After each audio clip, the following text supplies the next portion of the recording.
ஜெகதீஸ்வரா அருள்வாய் ஜெகதீஸ்வரா அண்ணாமலை ஜோதியே ஆதி பரமேஸ்வரா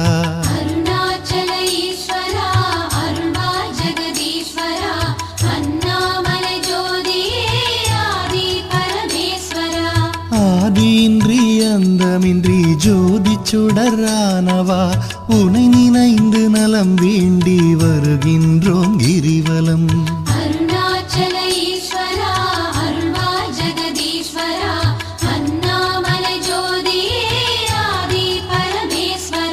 சக்தி உமை பாகனாகி அர்த்தநாரியானவா உனை நினைந்து நலம்